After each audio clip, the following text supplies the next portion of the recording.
Bismillahirrahmanirrahim. Alhamdulillahi Rabbil Alamin. Wabihi nasta'in ala umuri dunya waddin. Asyhadu an la ilaha illallah wa asyhadu anna Muhammadan abduhu wa rasuluh. Allahumma salli ala Muhammad wa ala ali Muhammad. A'udzu billahi minasy syaithanir rajim. Bismillahirrahmanirrahim. Wailul likulli humazatil lumazah alladzi jama'a malan wa 'addada yahsabu anna malahu akhlada kalla la yumbadanna fil hutamah. Bapak dan ibu-ibu, semalam kajian kita, apabila seseorang sudah mati atau wafat, masih ada hal-hal yang bermanfaat, berguna, dan masih mengalir kemanfaatannya untuk orang sudah mati itu. Antara lain adalah sedekah jariah, ilmu yang dimanfaatkan, anak saleh yang ditinggalkan, masjid yang dibangun, mushaf atau Al-Quran yang diwariskan, yang dibagi-bagikan, air sumur yang digali, rumah untuk orang yang tidak punya rumah yang dibangun, kemudian meninggalkan rintisan-rintisan yang baik, lalu dilanjutkan orang rintisan itu, termasuk ke dalamnya istighfar anak, doa anak, dan upaya anak untuk menjalin kembali hubungan dengan teman-teman daripada orang tua yang sudah meninggal. Kira-kira begitu antara lain. Berarti yang sudah mati masih bisa menikmati. Sebaliknya yang sudah mati pun juga bisa merasakan akibat daripada perbuatan-perbuatan jelek yang ditinggalkan, yang diwariskan, yang diajarkan oleh orang itu ketika hidup. Maka malam kini kita sambung kaji kita. Judulnya ada tiga penyebab yang sering dikerjakan orang sehingga nya mengalami azab atau siksa di kuburnya. Yang pertama dulu, siksa kubur itu pasti ada. Karena Nabi sendiri yang mengajarkan kepada kita doanya, Allahumma inni a'udzubika min adabil qabri wa min adabi jahannam wa min fitnatil mahya wal mamat wa min syarri fitnatil masih dajjal. Dibaca sebelum salam. Setelah innaka hamidun majid, ya Allah, aku berlindung kepadamu daripada azab kubur, daripada azab jahannam, daripada fitnah ujian hidup dan mati, dan daripada buruk jahatnya fitnah yang ditimbulkan oleh dajjal. Bahkan dalam doa lain, ketika salat jenazah pun disebutkan azab kubur. Wa adkhilhul jannah wa a'idhu min adabil qabri wa adabin nar. Itu juang doa Allahumma filahu warhamhu. Masukkan dia ke dalam jannah, dalam surgamu ya Allah, dan lindungi dia daripada azab kubur. Kemarin yang sudah lalu kita sampaikan ketika Nabi duduk di sisi kubur, sewaktu mayit sudah dimasukkan ke kubur, beliau perintahkan orang banyak, ista'idzu billah min adabil qabri. Berlindunglah kamu semua kepada Allah daripada azab kubur. Berlindunglah kepada Allah daripada azab kubur. Beliau ulang-ulang 3 kali. Itu sudah menjadi dalil, jadi pegangan bahasa azab kubur itu ada. Cuman apanyakah yang diazab, ya ulama-ulama ya saling berbeda pemahaman lah. yang menghabiskan waktu lo kalau kita satu lo mengupas. Nampak lalu kita yakini azab kubur ada. Apanya yang azab? Apakah tubuh jasadnya atau rohnya atau gabungan kedua-duanya? Di situ ulama berbeda pendapat. Salah satunya sebagaimana yang diungkapkan oleh Ibnul Qayyim dalam kitab Ar-Ruh, juga dalam kitab Ahwalul Kubur, dijelaskan di situ perbedaan pemandangan ulama, tapi mereka sepakat azab kubur ada. Akibat apa yang mereka lakukan ketika masih hidup. Nah, apanya yang diazab kita serahkan sajalah. Nanti akan kita ketahui itu setelah kita dikubur, apakah kita orang yang berhak dapat nikmat atau mendapat azab. Sebab dua itu yang dialami nanti proses. Setelah selesai proses registrasi itu fitnah kubur, setelah selesai malaikat mengajukan pertanyaan, ada yang diberi kemampuan, kekuatan, kesanggupan menjawab, ada yang tidak. Siapa yang mampu menjawab, najah, selamat, beruntung dia. Siapa yang tidak, celakalah dia. Kemudian terus proses berikutnya, ada nanti namanya azab kubur, ada nikmat kubur. Di manakah roh berada setelahnya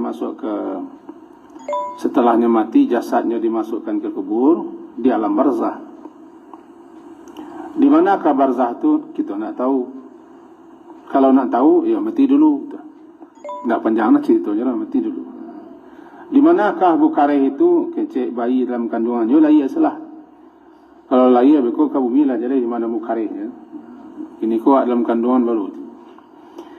Nah, sekarang suatu kali dalam beberapa riwayat hadis disampaikan bahwa Nabi SAW diberi oleh kemampuan, dan itu keistimewaan. Di antara keistimewaan beliau adalah beliau bisa mendengarkan atau mengetahui atau bahkan melihat peristiwa-peristiwa yang dialami di alam gaib. Ketika beliau mi'raj, kan banyak yang beliau alami. Bertemu dengan ruh-ruh semenjak Nabi Adam sampai nempel ke bawah. Dan bahkan beliau dalam perjalanan itu melihat aneka macam peristiwa yang terjadi di alam gaib. Linuriyahu min ayatina. Karena Allah yang memperlihatkan kepada beliau sehingga beliau mampu melihat. Begitu juga kadang beliau diberi oleh Allah suatu kemampuan mendengarkan atau mengetahui anan dialami oleh orang-orang yang berada di kubur. Salah satunya adalah sewaktu beliau berjalan bersama sahabat melewati kubur. Ada beberapa hadis itu kita ambil secik dan kita ringkas. Kata beliau kepada sahabat-sahabat, innahuma yu'adzabani wa ma yu'adzabani fi kabirin. Iko penghuni kubur sedang diazab, sedang disiksa. Berarti sahabat nak tahu. Berarti sahabat-sahabat Nabi tidak mendengar, walaupun sama-sama berada di situ dengan Rasulullah. Hanya Rasulullah yang tahu dan yang diberi tahu. Sehingga beliau sampaikan kedua-dua penghuni kubur sedang diazab, sedang disiksa. Wa ma yu'adzabani fi kabirin. Keduanya diazab, keduanya disiksa, bukan lantaran hal yang besar. Ada dua pemahaman ulama dalam menjelaskan fi kabirin. Pertama, menjelaskan sabananya bukan lantaran dosa besar. Mereka diazab, apalagi dosa besar. Yang kedua, memahami mereka kok diazab lantaran karena mereka menganggap tidak besar, sebenarnya besar akibatnya. Mereka anggap remeh, mereka anggap sepele, mereka anggap enteng perbuatan itu, sehingga akibatnya sangat besar. Jadi mereka memandang tidak besar, sebenarnya besar akibatnya. Itu gunjang. dan yamshi bin namimah. Jadi ghibah dan yamshi an-namimah. Yang ketiga, tidak mensucikan diri daripada buang yang kecil. Kita fokus ke situ. Yang pertama kata beliau, hadisnya bisa saja kita gabung-gabung. Yang satu, yamshi bin namimah. Yamshi ko berjalan. Namimah madu, masuang memindahan kecil kewari. Dengar kecil siko diopor kewari. Dengar di siko diopor ke siko. Namanya adu domba. An-namam namimah. Al-qattat al-adat ya. Di namanya itu dikecilkan namimah. Karenanya duduk di satu kelompok, satu di kelompok itu. Di dengannya kelompok itu, disimaknya, jika pailah kelompok lain, disampaikannya berita. Di dengalis itu, pindah kembali. Jadi kerajo memindah-mindahan. Sehingga orang bantu-antu, basiranga, batangka, bermusuhan. Karajo yamshi berjalan ke sana ke sini membawa berita-berita. Kalau bahasa kami namanya sanduk gadang pambok kuah. Sanduk gadang pambok kuah. Itu sanduk mai-mai. Sanduk tekong siko. Dibawa kembali. Disadinnya. Disawaknya siko. Pindahlah ke bari. Jadi sanduk kadang pembawa kuah, tukang salin kecek. Sekarang ditambah-tambah, dilepong-lepong seketik-seketik, mancing kadang. Karajo ko, namimah, namam, namimah. Dalam ayat berbunyi namam. Akibat karajo ko, orang bantu-antu, orang bercekak. Bisa orang bermusuhan, bisa putus hubungan. Bahkan laki bini secara ya. Bahkan orang satu di satu kelompok, di satu golongan bisa bantuan tu. Kalau dia tukang ambui, bagadang, tukang sirap. Maka orang yang seperti itu disegerakan hukumannya, dikuburnya. Sebelum siksa sebenarnya siksa di akhirat disegerakan. Bukan berarti lah diputuskan siksa, cuman akibatnya lah mulai merasakan dikuburnya. Diketahui Rasulullah, terangkan Rasulullah sallallahu alaihi wasallam atas izin Allah. Satu. Untuk itu hati-hati kita dengan tukang ulu anta ko.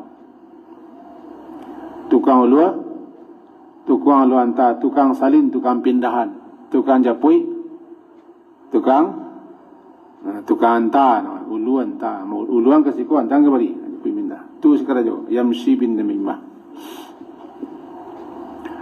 Yang kedua namanya ghibah. Ghibah, gaib tidak hadir, gaib tidak ada. Minta datang kini namanya gaib. Ketidakdatangannya gaib, yang tak datang gaib, yang datang hadir. Budi hadir pak. Atui gaib pak. Gaib tidak ada, tidak datang, tidak hadir. Jadi menyebut orang,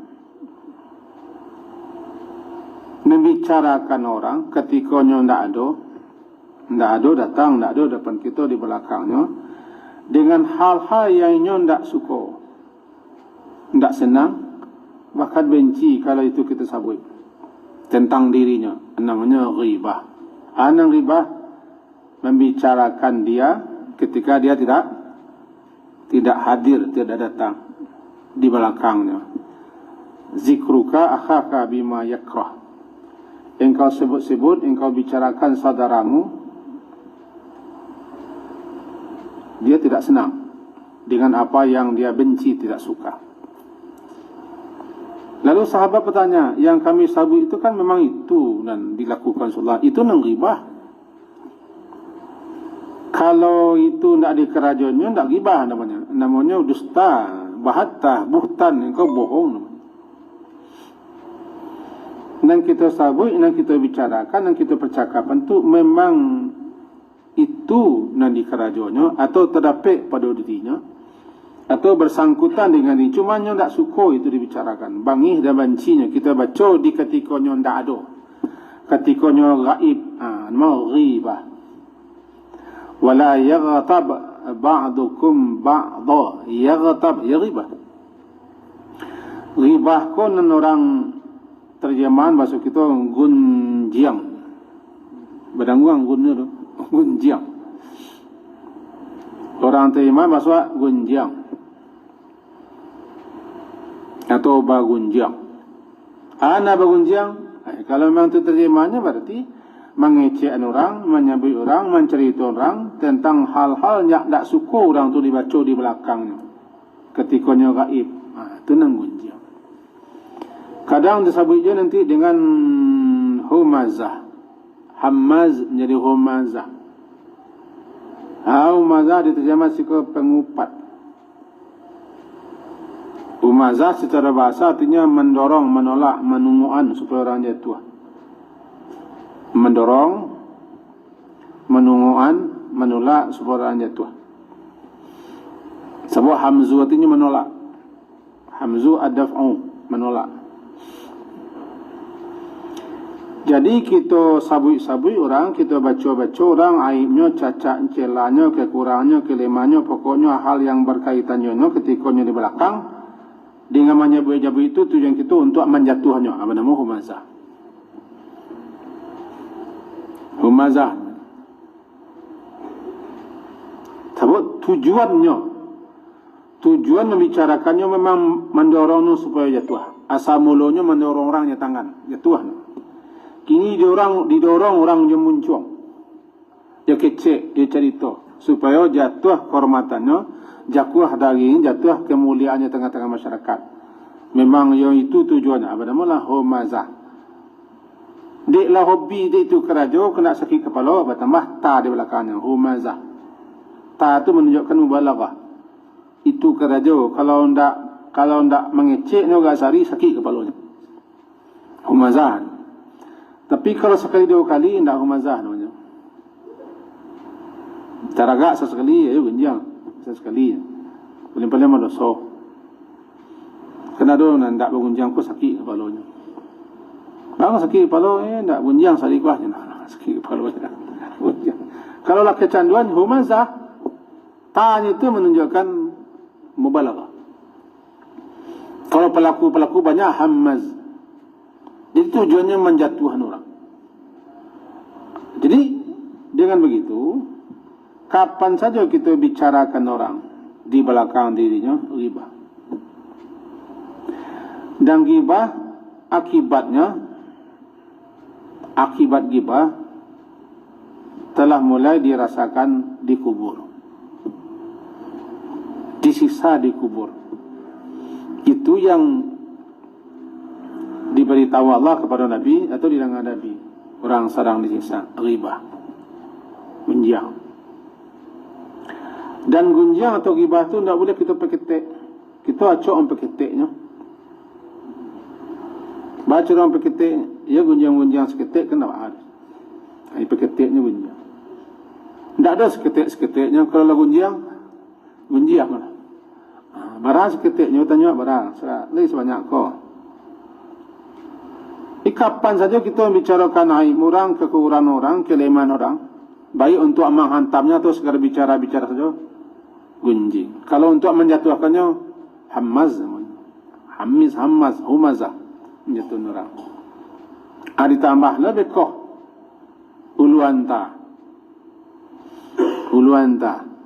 Ada betukeh kaji itu. Tunggu-tungguan lah. Galing dimpintin kerajaan kan. Nang ketiga, penyebab nang ketiga, Iko diperintah Nabi, tanazzahu atau istanzihu minal baul. Fa inna ammata adabil qabri minhu. Hadis riwayat Imam Hakim dan Tabrani nyatakan sanadnya sahih. Istanzihu, bersungguh-sungguhlah kamu mensucikan diri daripada kencing. Mensucikan diri daripada kencing. Istanzihu. Karena fa'inna ammah, karena kebanyakan azab kubur itu terjadi minhu, tersebab daripada tidak mensucikan diri daripada kencing, buang kecil. Termasuk ke dalamnya tidak menutup diri, dalam hadis lain tidak menutup diri daripada kencing. Nah, coba bayangkan. Kau nak produksi nak kau, kerja kau. Di mata sasak balapian dalam tepi jalan, kadang bertunci ke tembok, kadang kembali oto. Sudahlah anda menutup diri, tidak lo disucikan. Kebanyakan amma ta'ada bil qabri, kebanyakan umumnya azab kubur itu terjadi yang menimpa seseorang lantaran tidak mensucikan diri dari buang air kecil. Kalau ikut anak nak diajar sejak kecil, tak baunya.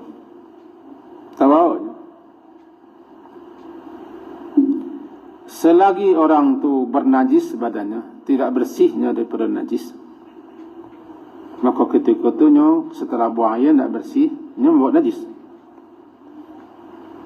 Buat najis. Ada yang menarik. Bu pernah baca suatu konten. Ada salah seorang yang masuk Islamnya gara-gara kencing.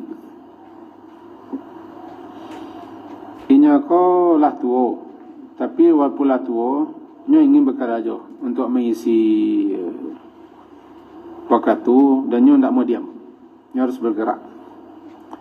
Maka mendaftarannya tukang bersih dan tukang cuci di suatu apartemen mahasiswa di London,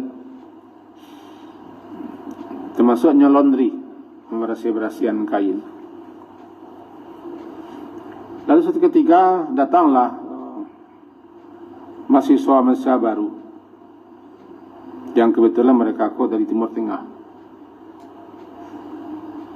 Tentunya ikutlah membersih-bersihkan pakaian dan melondri. Tercengangnya, beda baun pakaian kau dengan pakaian mahasiswa lain. Herannya, bagaimana kau lain? Pakaian orang-orang lain tu ami, pun patai, pun jari, tapi di Inggris tak ada patai lah.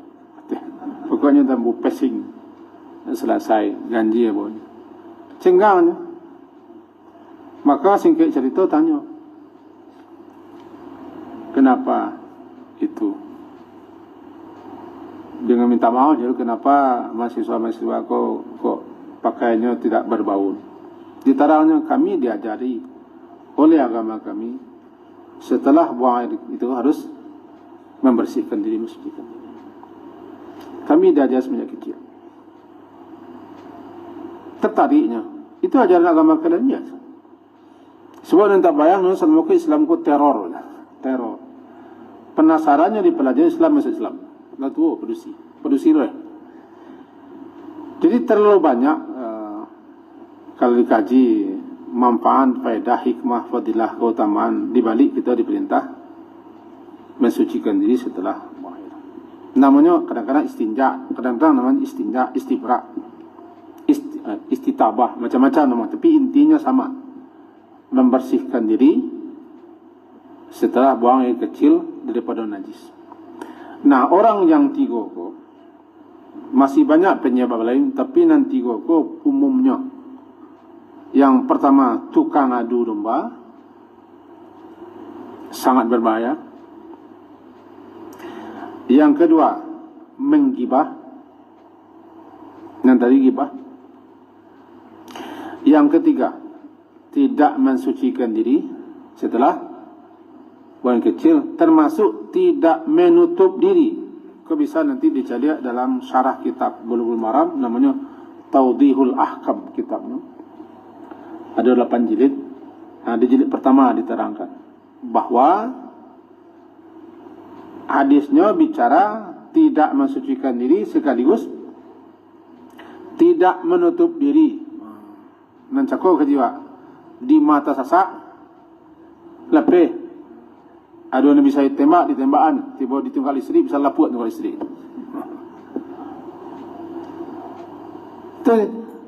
Nah, kita punya cucu, aja-ajalah. Aja-ajalah. Untuk itu. Sebab kalau tak terbiasa, saya kata, payah. Hendaknya tak. Payah melatih diri. Kita lama dulu di pesantren sebagai kepala asrama. Tidak di sini lah, dulu tahun 90-an.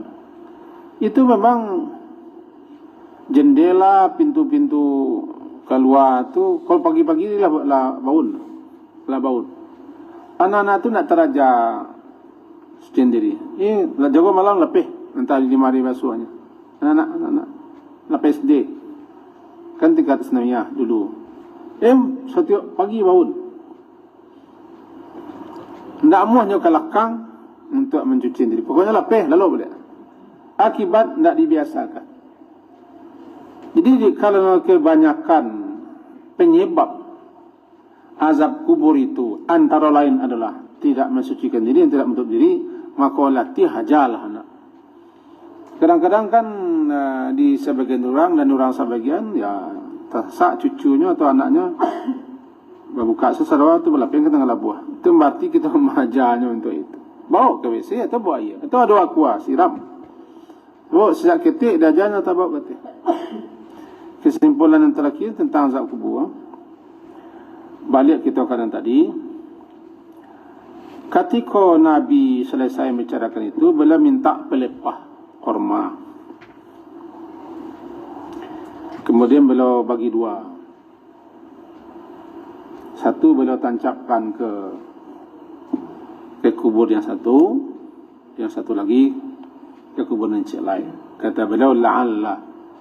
Mudah-mudahan semoga azabnya diringankan oleh Allah selama pelepah kormaku alun kering leh. Beliau mengawali kata beliau dengan la'alla taraji. Beliau berharap. Nah, kata para ulama-ulama, lebih-lebih ulama yang bermazhabkan Hambali, umumnya ulama-ulama Arab Saudi dan guru-guru kita, ustaz-ustaz kita yang tamat di Sinan mengatakan itu hanyalah khususiat untuk Nabi, bukan untuk semua orang.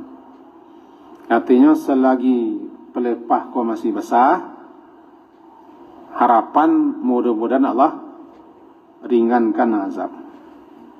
Kalau kita menanam pelapah atau kita ambil pudiang atau bunga-bunga selama tu masih basah, ringan azab kubur.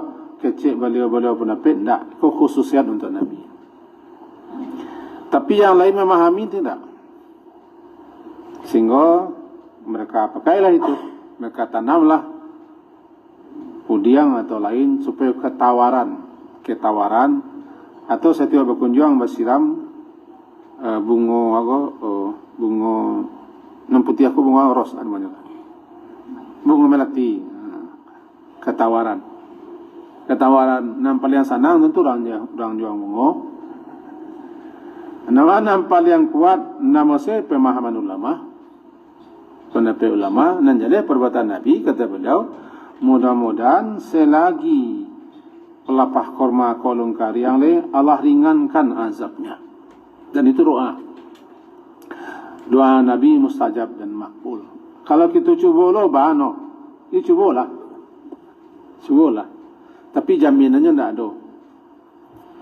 Kalau Nabi hanya pelepah, kalau lah tidak berurek pelepah, ada bunga benar lah, nak lama tahannya. Ini cubalah, kena masalah. Sebab dambo dah ada hak melarang, menyuruh hendak melarang nak pandai lambo. Cuman kata beliau-beliau yang pendapat pertama, ikut khususiat Nabi. Kalau memang semua kita bisa begitu, tentulah bisa zat kubur aja dah. Kubur. Timbang-timbang salah. Pikir-pikir salah nama. Kalau ambo termasuk orang yang cenderung kepada pendapat pertama, itu khusus untuk Nabi. Mudah-mudahan kita kok mati tidak dapat azab kubur. Caranya gampang. Muncul ke acok-acok tahan. Ini bicarakan aib orang, ke remah orang, ke kurang orang, dan buruk-buruk orang, tahan-tahan. Dan jangan lo acok nanti menyalin-nyalin. Jangan jadi sanduk kadang pambok kuah, Pak. Tapi nang ketiga, awak nang kadang-kadang ko pasti awak lebih suci. Kali nak kembali bertembak. Lemon. Tapi nang pertama cakap madu yo menyebut orang ko kadang-kadang teragak tak kerajonyo. Mudah-mudahan ndak bisana tantian sadawalahnya hendak di kerajon. Sekian kaji kita malam hari ini, semoga berfaedah untuk kita bersama.